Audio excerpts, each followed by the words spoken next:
Comment peindre une barbe de 3 jours sur votre figurine?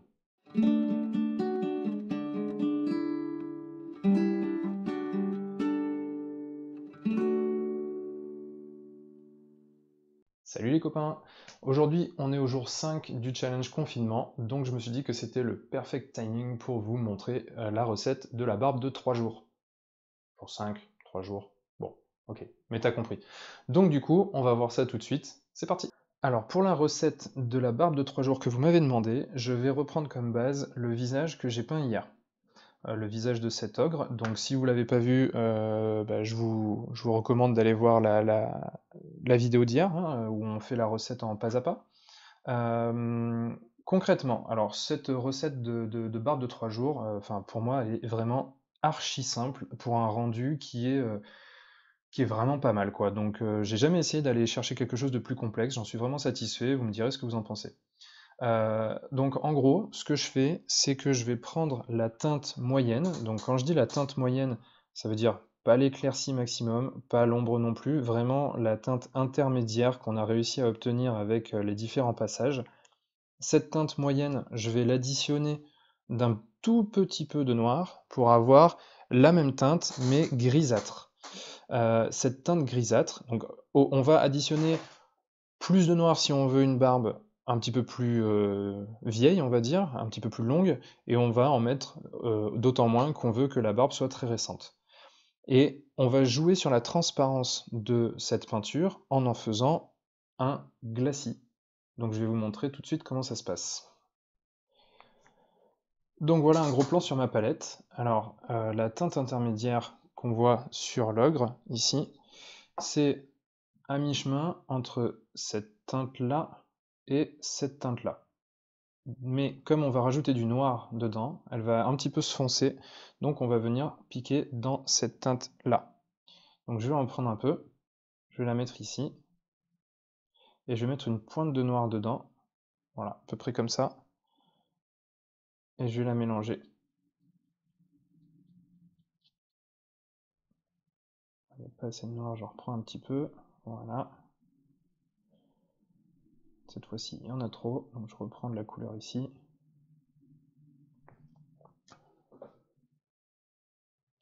Voilà, et là on est pas mal en termes de teinte, puis je vais venir la diluer fortement pour en faire un glacis. Donc là pareil, comme hier pour les couleurs sur les oreilles ou sur le nez pour ajouter un petit peu de vie à la tête du personnage, ici on va vraiment être sur un glacis très léger, une eau un peu colorée, donc voilà, là on le voit ici, on est vraiment sur quelque chose de très très léger, qui est d'ailleurs peut-être pas assez foncé. Bon, on va essayer comme ça, et puis on va voir si c'est pas assez foncé, on rajoutera du noir. Et donc on va venir prendre cette teinte, on va la charger très très peu sur le pinceau, on va y aller très progressivement, et on va venir la déposer sur la zone de la barbe.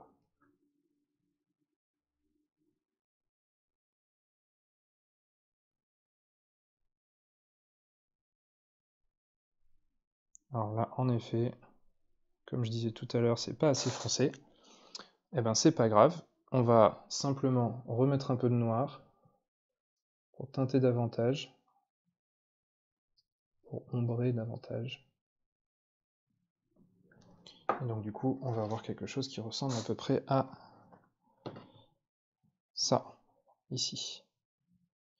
Je vais rajouter un peu d'eau, j'ai rajouté de la peinture, donc il faut rediluer. Et voilà. On va recommencer de l'autre côté, en attendant que l'autre côté sèche.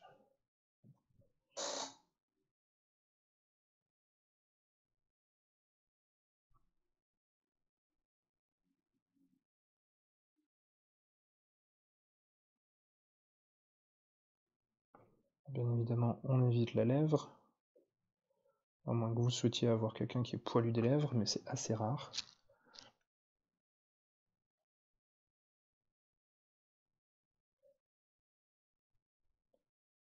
Hop. Voilà. Alors là, on a un premier passage. L'idée, c'est de ne pas avoir quelque chose de net, comme ça, parce que là, pour le coup, bah, ça fait pas très réaliste. Donc si ça arrive, on peut venir, tant que c'est pas sec, tapoter comme ça sur la transition pour la fondre un petit peu. Et puis ensuite, on viendra repasser un petit peu de la couleur de base pour venir renforcer cette transition.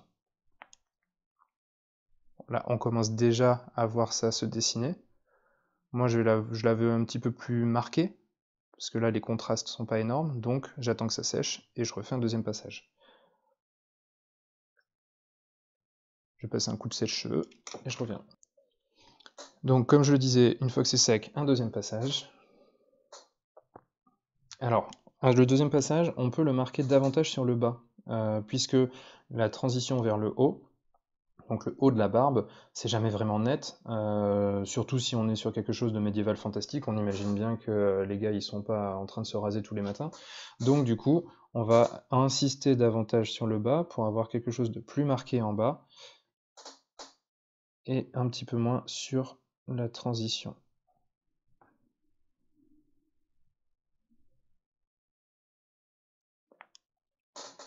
Comme je le disais, on peut venir reprendre un petit peu de la couleur pour affiner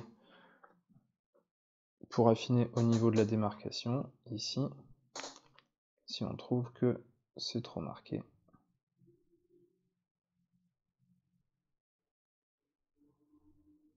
Comme c'est sec, on va rajouter un tout petit peu de noir, un petit peu d'eau aussi, et on va venir marquer davantage le bas et les creux qui sont plus foncés.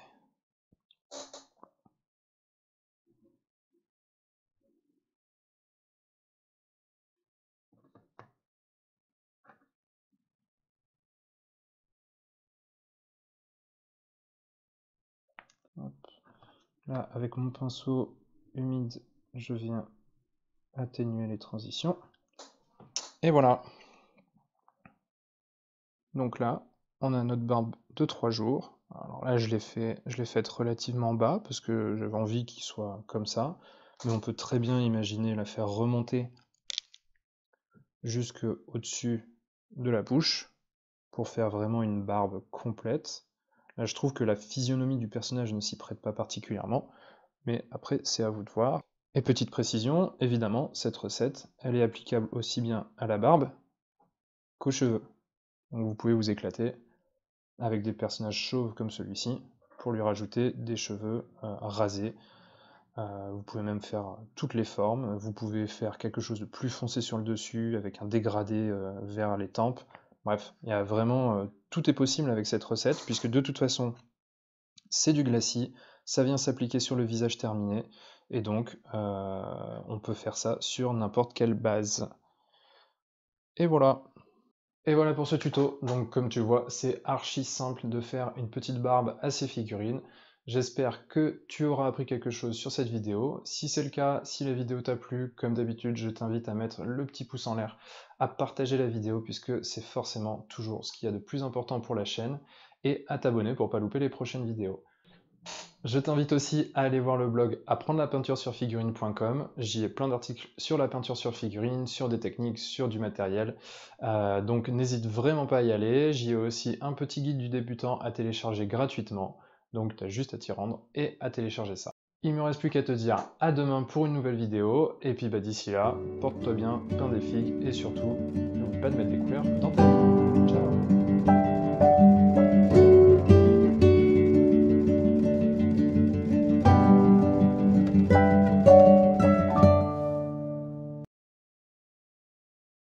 Je t'invite aussi à aller voir le blog apprendre-la-figurine.com. Mais non.